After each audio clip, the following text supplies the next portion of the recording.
You are listening to the Maple Footy Podcast, the unofficial football podcast of the North. I'm your host, Sam Little. Find me on socials at SamLittle44 and the podcast at Maple Footy Pod. And now there's nothing left to say except for sit back, enjoy, and welcome to the show. Hello, yes, and welcome back to the Maple Footy Podcast.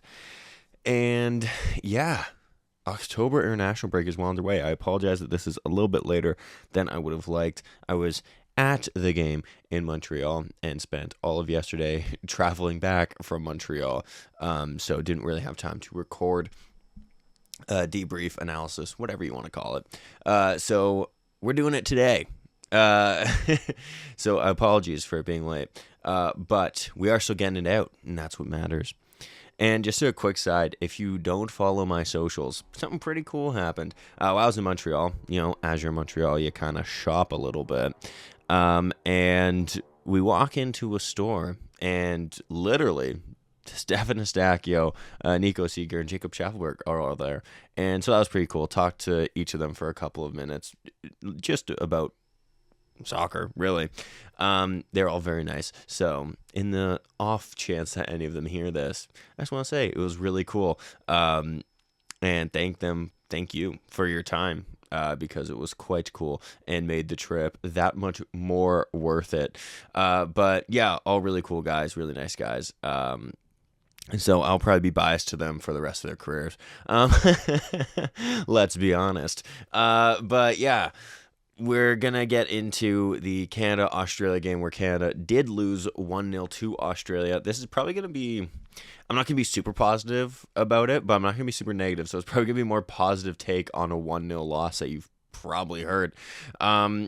Yeah, we'll do the pros, cons, and then as we always do, player by player, from goalkeeper all the way to the strikers, then the substitutes, and sprinkle in anything in between that I think of and feel the need to talk about. So yeah, let's get into it. So pros, I thought we took the fight to Australia really, really well. That kind of mixed in with a con, but we'll get to that. We were finding great joy on their left-hand side. Sadly, never fully capitalized on it, obviously, as we did in fact lose.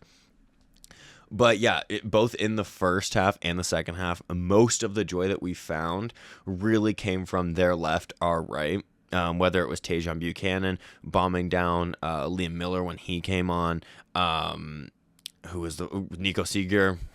Yeah, forget him after just saying that you met him. Nico Seeger. We were finding a lot of joy down that right-hand side, and I thought that was really, really good. I also thought our midfield looked quite strong on the night. We started with Kone and Saliba, the best Saliba in world football, and they both looked very good. Obviously, both being up for this as they both came from Montreal, so I would assume, obviously don't know this for sure, but I would assume a lot of friends, a lot of family in the crowd for those Montreal boys. And it showed. Both of them played really well. I didn't feel as though our midfield was super overrun on the night.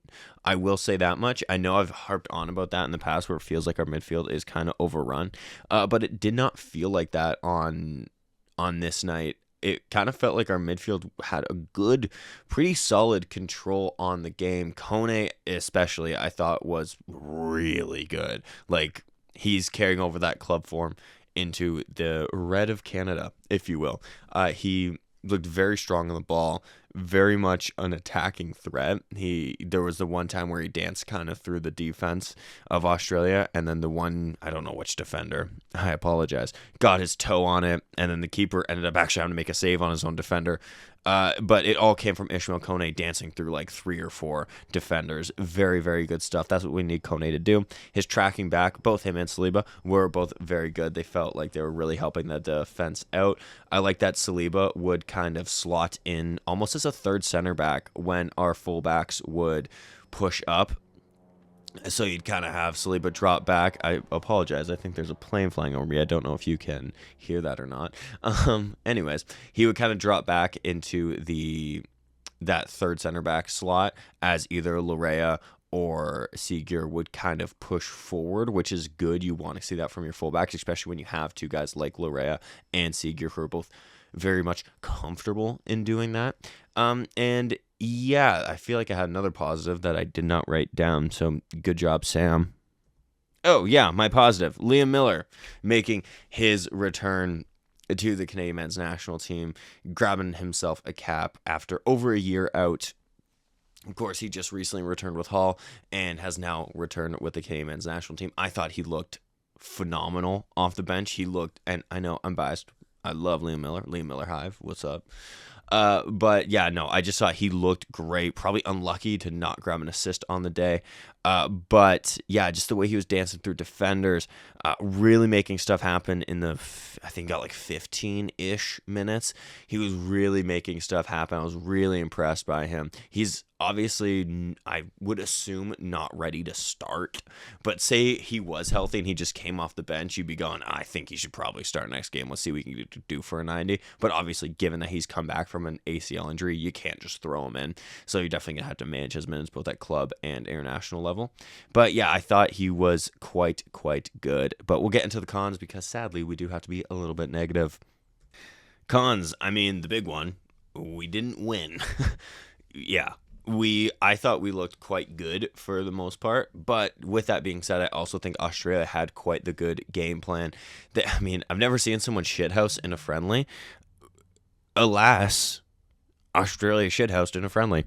Yeah, they were content to just kind of sit back, let Canada have their joy, and just kind of really get under the skin of a lot of the players. There was a lot of nearly brawls to kind of break out. Not brawls per se, but some, what's the word, I guess? Pushing and shoving, I suppose. That makes it sound not as intense. But you catch my drift. They were very much like getting under the skin of the players and just really making it a bit more difficult for us to get into the game because they're kind of knocking us off the mental game, if that makes sense. They were quite frustrating, and you were waiting for Canada to score because you'd be like, yes, good. But we didn't. And evidently that is kind of what Australia has been known to do recently. They have basically just gone into games just going, you know what, we're big, we're strong, and we're just going to really irritate you and grab a goal. And that's really kind of what they did. I don't think it was like a stellar performance from them, but it did what it needed to do, you know? So a con, of course, being we lost. Another con is a con that I have been harping on about for basically since I've been doing this podcast. We were very wasteful when it came to chances and shots and whatnot. In the first half alone, we probably should have went in halftime 2 or 3 up, just given how the good positions we were finding ourselves in, the chances that we were attempting to create. Ali Ahmed put a great free kick in, no one capitalized on that. Tajon Buchanan puts in a couple nice balls and doesn't capitalize on that. Tajon Buchanan probably could have scored a couple of times, doesn't capitalize on that. Kyle Larin probably could have scored, doesn't capitalize on that. Jonathan David had a very quiet night. When we brought on our other 2 strikers, Tanny and Promise David, both of them probably could have had goals but didn't capitalize on them. So you kind of look and you go, oh my gosh, like we should be scoring more. And usually, at least of recent, we wasted chances, but we got a result. We, nicked a goal or 2, and it was enough to get us the draw or the win. That didn't happen on this day, and I think it should be a wake-up call of we cannot, we've had plenty of wake-up calls, but there should be another wake-up call of we cannot keep being super wasteful with our chances and expect to win. If this is a World Cup game, you're out. If you're, you know what I mean? If you're past the group stage, or if you're in the group stage where you're, oh God, we need a win or we're eliminated. You need to capitalize when you're on top, and we were on top for, in my opinion, most of that game, and we didn't capitalize, and that's what's concerning because, as I said, we've been bailed out in the past by getting a goal or 2, and it's enough to get the result, but that wasn't the case here because Australia ended up punishing us, and that's what's going to happen in the World Cup if we don't sharpen up.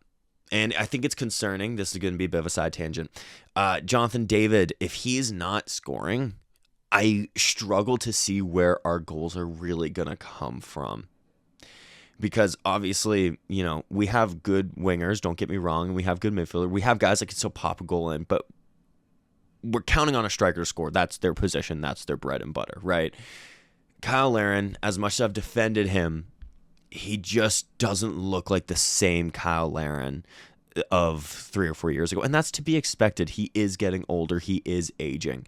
But then you have Tanny Oluwaseyi and Promise David, who are both in very good form. Tanny Oluwaseyi had 18 goal contributions in his MLS days this season, and with Villarreal, he's already got 2 goal contributions. Promise David has picked up where he left off from last season. He's already got, was it 3 or 4, this off the top of my head, 3 or 4 goals this season. That is great. Don't get me wrong, it's great, but they haven't been able to replicate for the national team. Promise David, I cut him a little bit more slack just because he hasn't had as many chances as Tanny. But regardless, when you're a striker, you need to score, and if Jonathan David isn't scoring, I'm very concerned as to where our goals will be coming from, because these seem like the 4 guys, barring injury and whatnot, that will be going to the World Cup if everybody is healthy.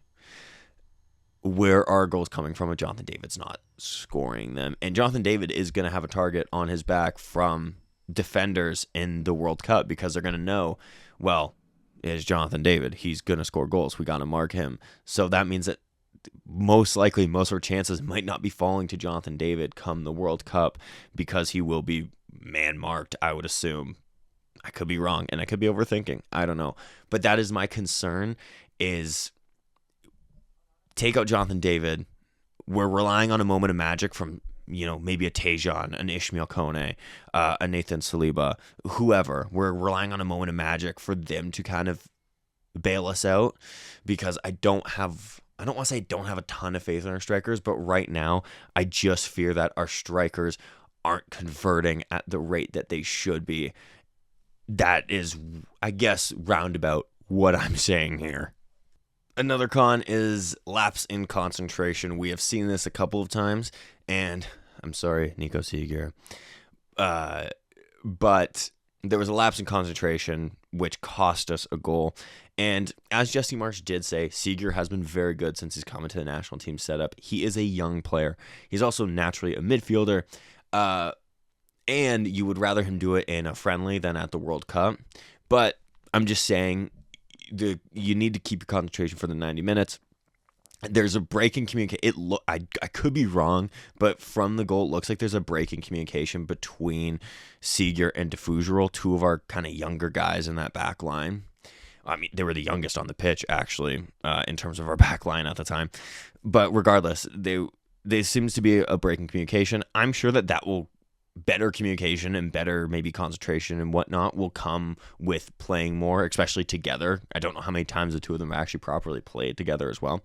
But yeah, just we got to keep concentrated, convert our chances, and I guess don't lose. Yeah.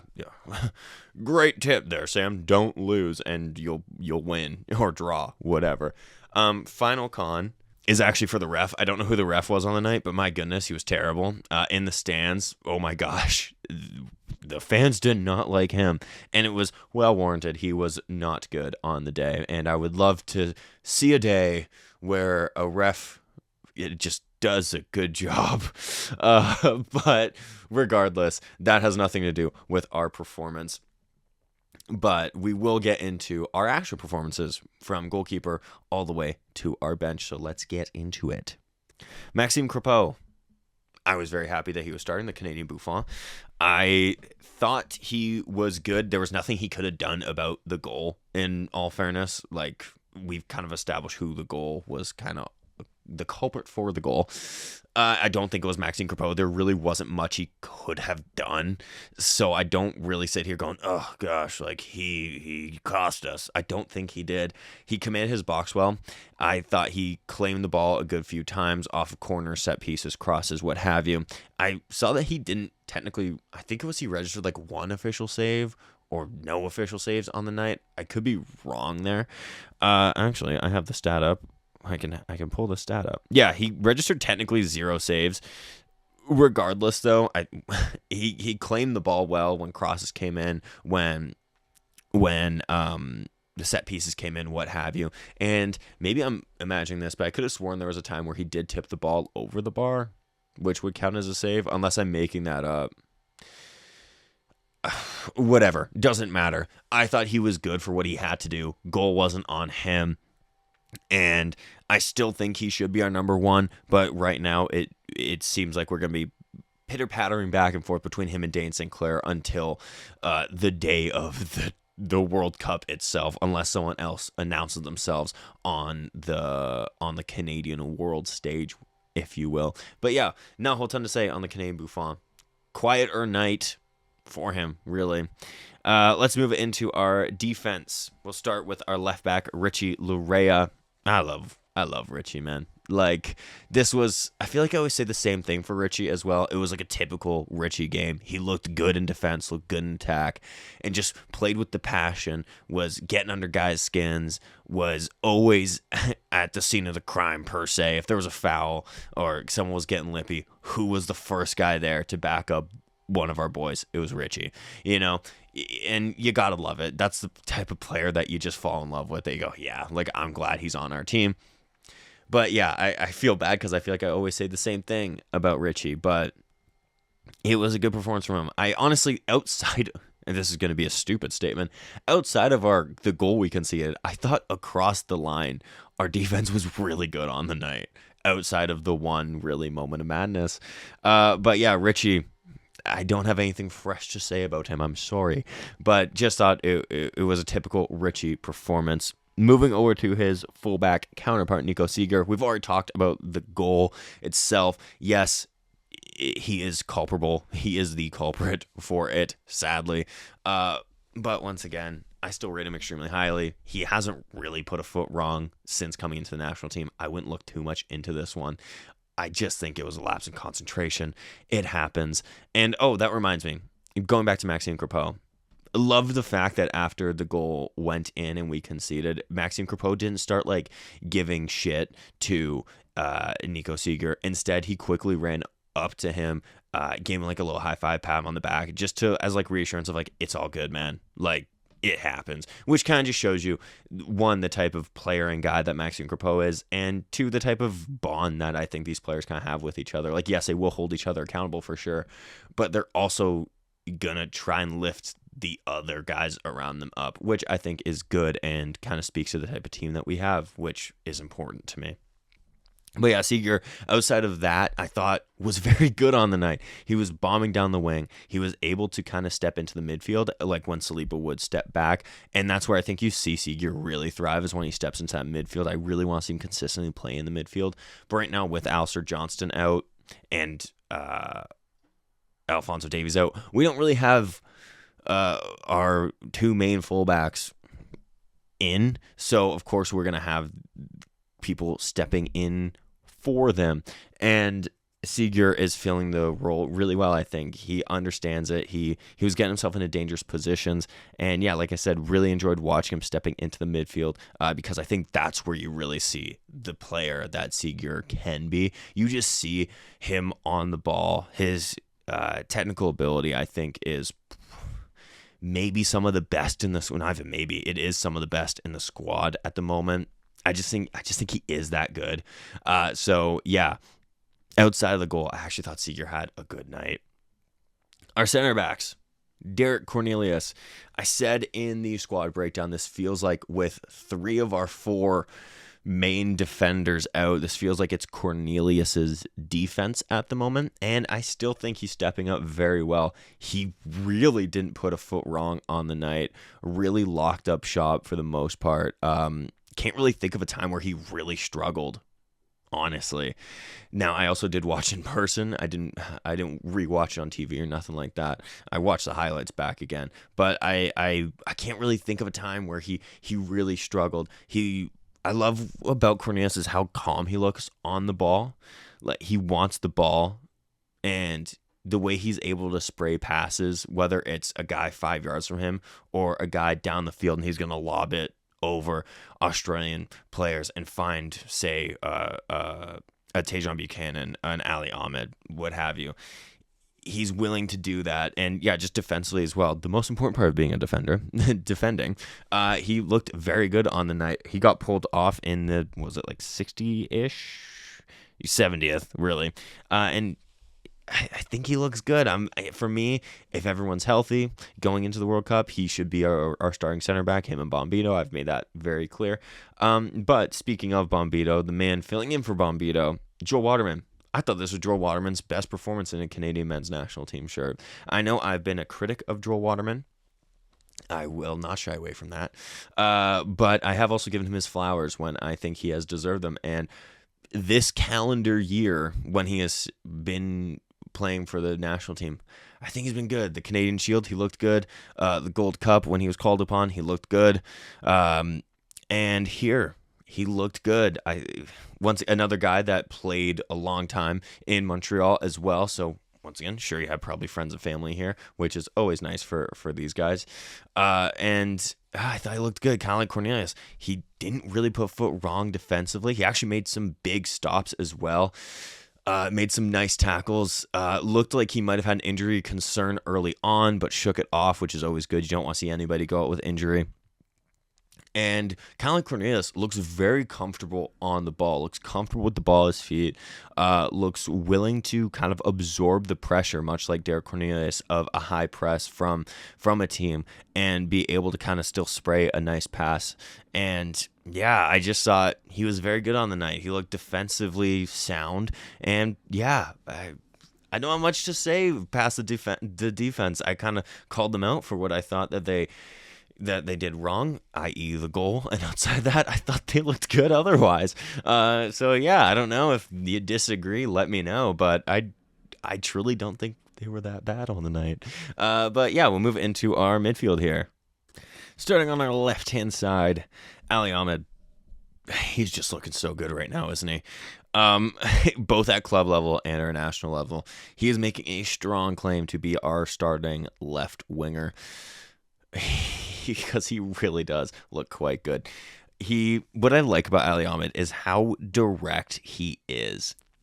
He will get himself into really good positions, whether he's on the ball or off the ball. Like, he'll make great runs. Whether he's found or not is a different conversation. But he will get himself into great positions. He's always, in my opinion, attack first. Like, he's always looking for how he can probe a defense, for how he can move closer to the opposition's net rather than turning and passing the ball back, which is what I liked about this performance in general. Of course, sadly, it didn't amount to a goal, but I felt like we were looking forward way more than we were looking back, which is the type of football that I prefer. But back to Ali Ahmed. He looked very confident on the ball, was causing problems all night long for Australia. Anytime he got in around the 18-yard box, it really felt like something could have happened. He also looked very good on our set pieces. Set pieces has been another thing we've been critical. I say we've, like Maple Footy is this empire of millions of us. We, as in me, has been critical about, and hopefully you as a listener have also picked up on it, that our set pieces at times have left a lot to be desired. They're not the best a lot of the time, but Ali Ahmed has really come in and really looks good on set pieces. I thought there was a free kick early-ish in the first half. He put it right on a plate, ready to be attacked. I believe, not to keep harping on him, but Kyle Larin, I think it was Kyle Larin, and I could be wrong. Once again, I only watched this game once and a highlight package. He should have done better, but he mistimes the header. So you look at that and you go, okay, some good corners there. Sorry, good free kicks, good corners, good set pieces. He looks good. I don't expect him to be at the Whitecaps much longer, if that is what he wants, because I know that there have been rumors of him leaving the Whitecaps. Time will tell. But yeah, he looks very, very good right now, and against Australia was no exception. My only critique of it was there was times where I think he maybe could have laid the ball off maybe a bit sooner or taken a shot, and he didn't. But hopefully that comes with, maybe confident. I mean, I'm not sure how much more confident he can get. He's playing great. But maybe that will come with a bit more goals in his game, assists in his game. I don't know. Maybe he's hesitant to take a shot. I don't know. But yeah, outside of that, he looked quite good. His wing counterpart, Tajon Buchanan, on the day, I thought was very good outside of end product. He was causing problems literally from the moment he started to the moment he got pulled off. They literally could not keep up with him. He that's what I love about our wingers is they're not just pace. They've also got this great technical ability as well. So you go, ah, shit, these guys are really quick. And then also go, oh my gosh, how do I defend this guy? He's both quick and he's got great footwork. He's got great technical ability. It's unfair at times. But Tajon Buchanan, kind of like Ali Ahmed, I think was a bit unlucky to leave the field without an assist. He put in a couple of nice balls in. There was a time in the half as well where I think in the first half, I should say, where I think he probably should have scored. He found himself in a great goal scoring position and then just kind of passes the ball to the goalkeeper. It's something that has been, people have been critical about Buchanan's game in the past. This is end product because he finds himself in these great positions and then he doesn't score. I think he probably could have left the field with minimum like a goal and an assist because, yeah, he was putting some nice balls in. And kind of like Ali Ahmed, there was times where I think he probably could have laid a ball off or maybe a bit sooner or just at all, you know. I will also say maybe unlucky not to get a penalty. Now I am seeing that through red-colored glasses. But they're very early in the first half. He got taken down in the box. From where we were sitting, it looked like a penalty. That being said, I don't think that's why we didn't win or get something from this game. That was also in the third, fourth, fifth minute, so there was still a lot of game left to be played. If that was like a 95th minute, then you go, oh wow, like we got rinsed on that one. But there was still so much time left in the game that I kind of don't see that as I see it as a bad call. I don't see it as like a robbery, I guess. But yeah, Tajon Buchanan was very good. I just wish that he added like a goal or an assist to that performance to really cap it off because I thought he was quite good.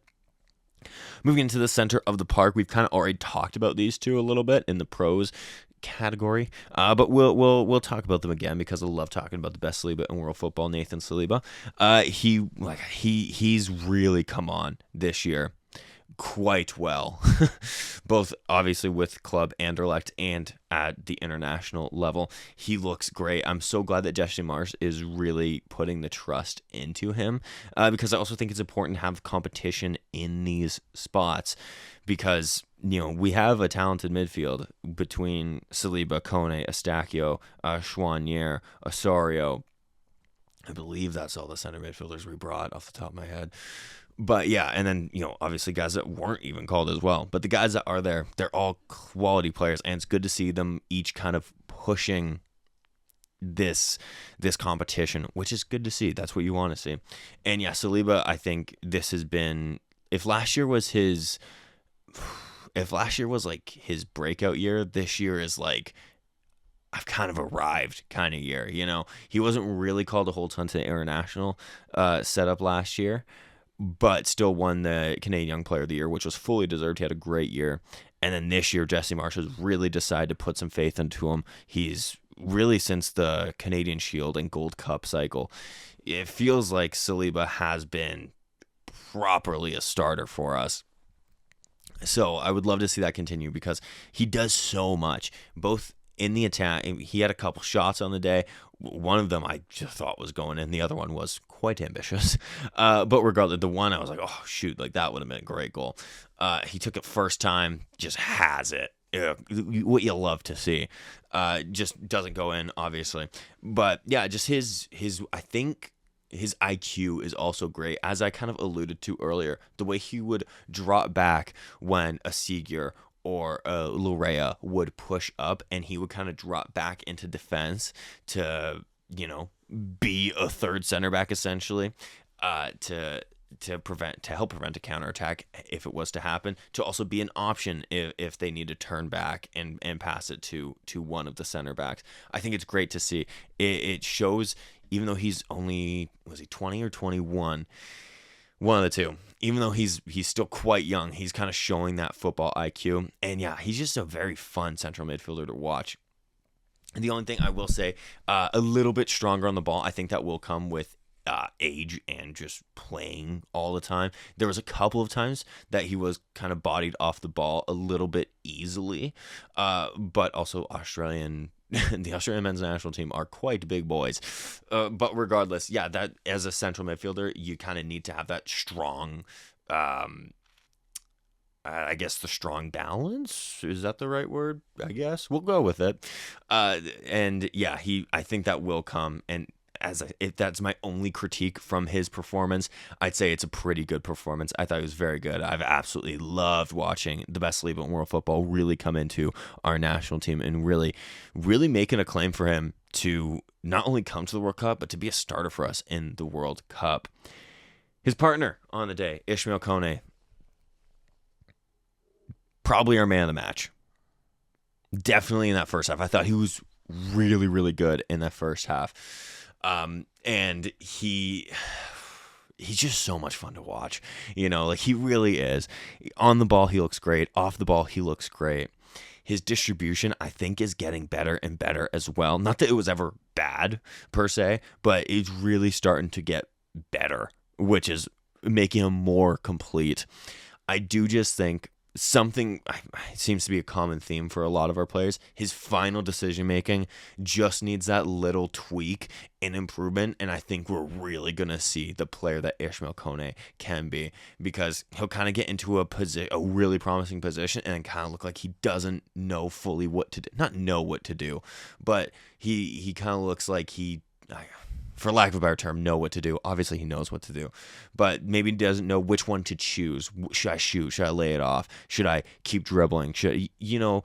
But outside that, once again, he looked so good. The way that he was dribbling past some of the Australian guys was just genuinely like get you off your seat kind of thing, which was happening a lot on the night between a lot of these midfielders, Ali Ahmed, Saliba, Kone, and Buchanan. You felt like you wanted to get off your seat and go, oh my gosh, like this is fun to watch.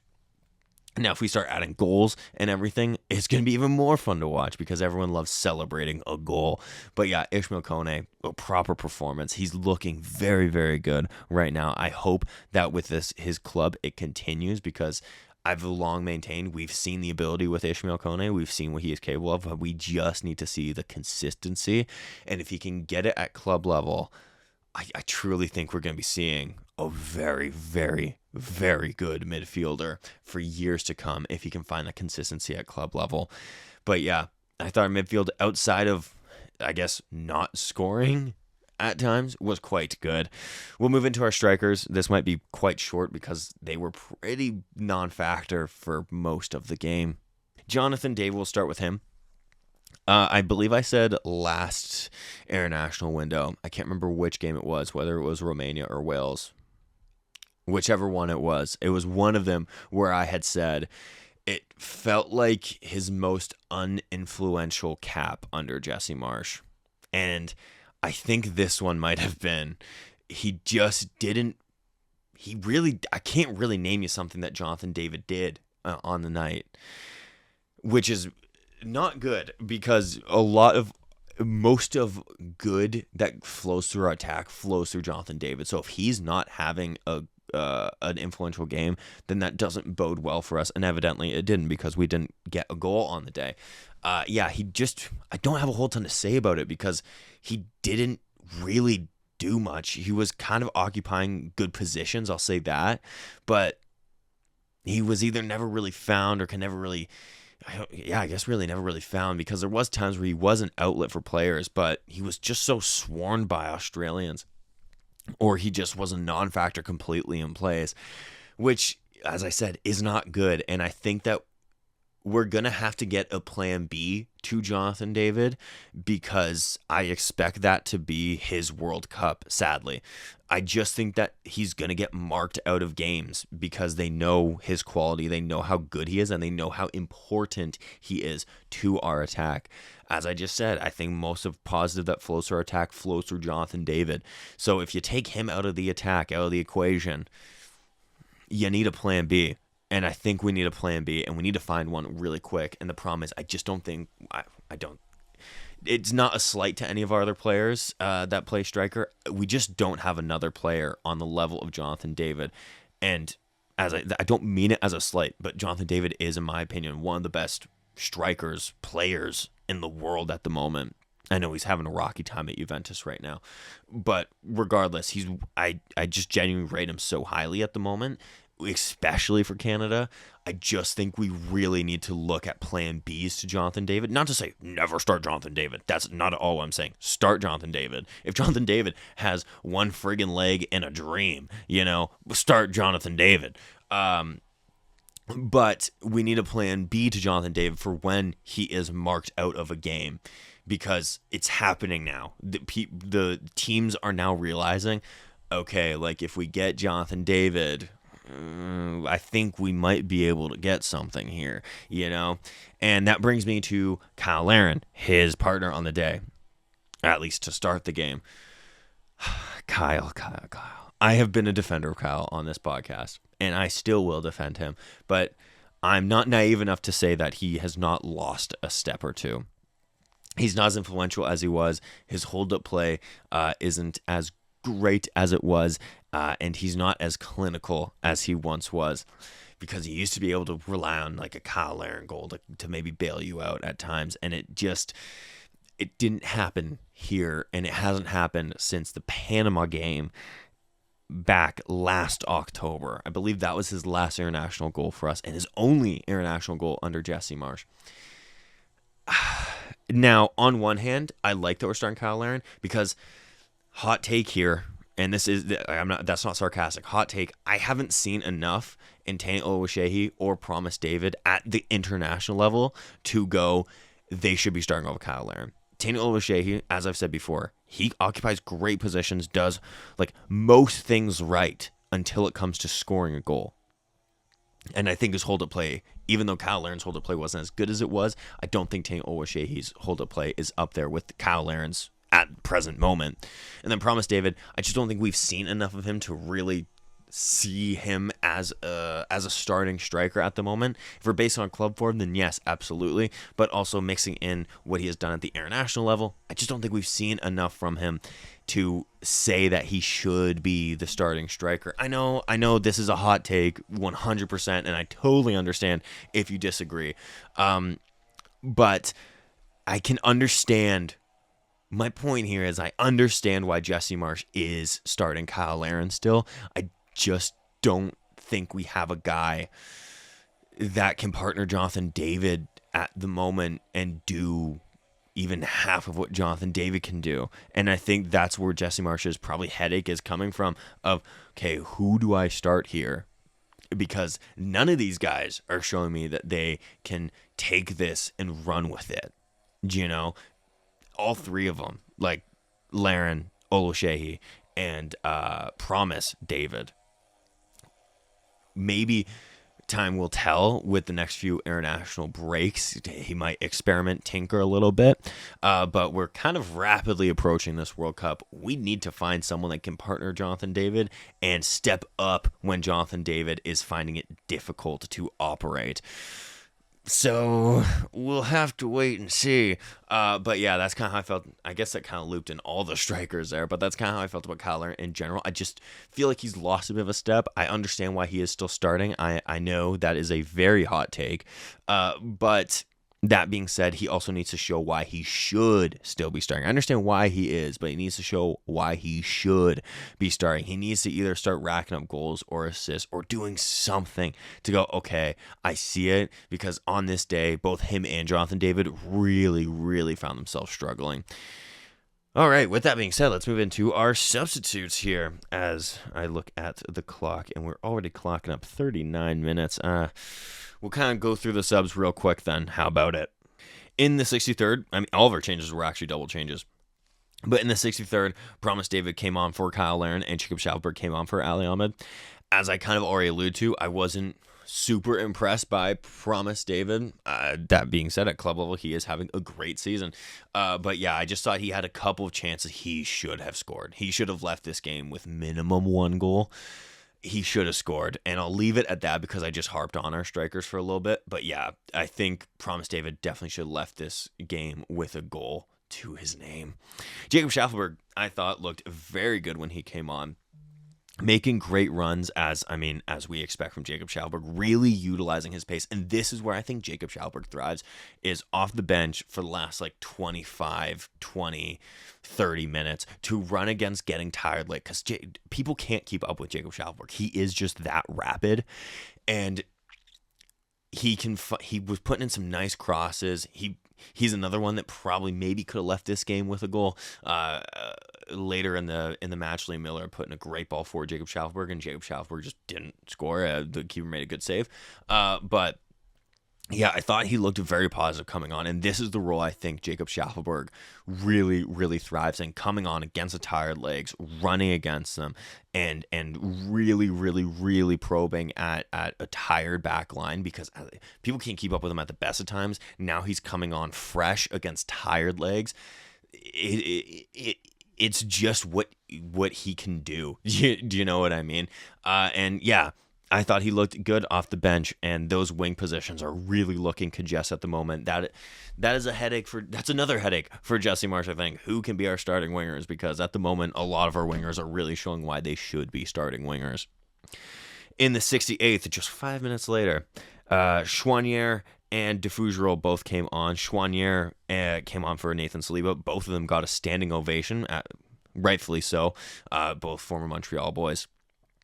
And obviously the crowd still very much likes him. So yeah, standing ovation for both those, which was a really cool moment. And then Defougerol came on for Derek Cornelius. Chouanier, I thought, kind of picked up where Saliba left off. He's another one that's really making a claim to be a starter going into the World Cup. He looks, I don't want to keep sounding like a broken record here with basically saying the same thing for Saliba that I did for Chouanier. But he just looks so comfortable and calm on the ball. He offers something different to Kone as well, whereas Kone is really content to dribble through players. Chouanier's kind of a bit more content to sit back, occupy a good position, spray some passes, and then make a run, make a late run into a box and whatnot. He's also another guy that I think looks good on set pieces, and I've said that since at least early this year. He looks like he could be a set piece taker for us, which is very important. But yeah, I thought he looked very good off the bench. Luc Defougerol as well, I thought looked good. As I said, you could maybe put a little bit of blame on him for the goal, just a break in that. From where I was sitting and whatnot, it looked like there might have been a break in communication between him and Seeger. Do not quote me. Maybe there was not. I don't know. But outside of that, I thought he looked good. I do think that this loan move to Belgium has really helped him. You've already seen him be more consistent for us and at the club level, which is exactly what you want to see from Defougerol. He just, as I'm recording this, turned 20 today.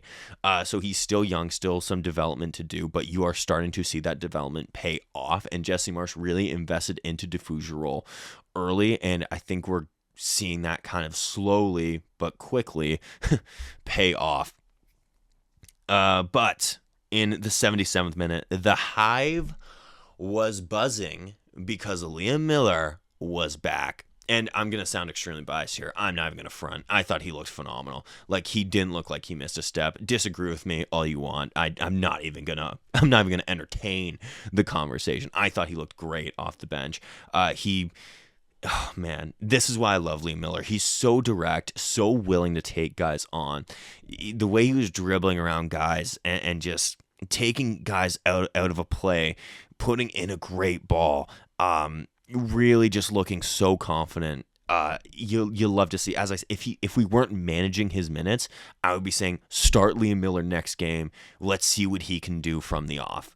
But obviously he is coming back from injury, so don't start Liam Miller next game. Manage his minutes, and wait until he's fully healthy. But yeah, he just looked so good. Looked so comfortable on the ball. Just even he'll find a position and he'll lay it off. just so quickly, and you go, okay, like that's what you want to see from your winger. You want to see him be able to make those split-second decisions of, okay, I'm gonna dribble past this guy. No, I'm gonna lay this one off. No, I'm gonna run at these guys, get around them, whipping across. This is what you want to see. And what I love about Liam Miller too is he tracks back. He's tracking back a lot on the in his 13, give or take, minutes that he got. But yeah, really happy that Liam Miller was back, because I freaking love Liam Miller, man. Really hope that he can now bounce back from this injury. If this game was any indication, I have no doubts that he will bounce back. It's just a matter of please don't, please nothing go wrong for any of these guys between now and the World Cup. We need all of them healthy. Tani Oluwaseyi also came on for Nico Seeger in the 78th, and I kind of already discussed our strikers. Yeah, he wasn't super involved. Probably could have had a goal on the day. He got into a great position on the edge of the box, which he does often, gets into a great position, but then hesitates and doesn't score. It's been the story of his international career, and I feel like I'm always harping on Tanny. I do rate him. You don't get, 20 goal contributions in the MLS and then a move to Villarreal if you're not doing something right. I just think he's struggling to replicate it at international level, and I don't know why, But regardless, we're not going to end this on a negative. We will go back to Liam Miller. My friggin' GOAT is back. So happy. That was actually my first time ever seeing Liam Miller in person as well. I've never actually seen, every time I've been to a Canada game, he either wasn't called or was missing it through injury, or didn't get on the pitch. So I was really happy that I finally got to see him in person, and the Hive was most certainly buzzing in Montreal. But yeah, really enjoyed just the game as a whole. I do know we lost, and I'm probably being extremely biased because it was just such a fun time. So I'm probably being very biased. But it was such a fun time. It does suck that we lost, of course. Any loss will suck. But the atmosphere was great. Like, they need to book more in Montreal. I know Jesse Marsh alluded to wanting to get back to Montreal before the World Cup, like as a World Cup send-off game. I think that would be a great idea. Make Montreal feel a part of this World Cup, because they obviously didn't get a game. So let them have the send-off friendly. Hype up our boys and get them ready for the World Cup. Because, yeah, the crowd was great. Atmosphere was phenomenal. It was a lot of fun. But, yeah, sadly, didn't win. But, yeah. But now all eyes are on Colombia on the 14th. So what's today? The 12th. So 2 days. All eyes will be on Colombia in New Jersey for some reason. Neither team is from America. But, whatever. But yeah, we will be, of course, covering that game. Colombia fresh off of thumping Mexico. Was it 4-0? 4-1? Something like that. I don't know. So just kind of shows you the level of competition we're about to be going up against. So it could be another hard game. I don't expect us to have as much of the ball, especially in good positions. If that is the case, we need to capitalize on them this time around. Because if we lose 2 games, not that this really overly matters in my opinion, but we'll probably get bumped down a couple of ranks in the FIFA rankings, which you don't really want to do, given that we've been kind of climbing. You don't want to bump.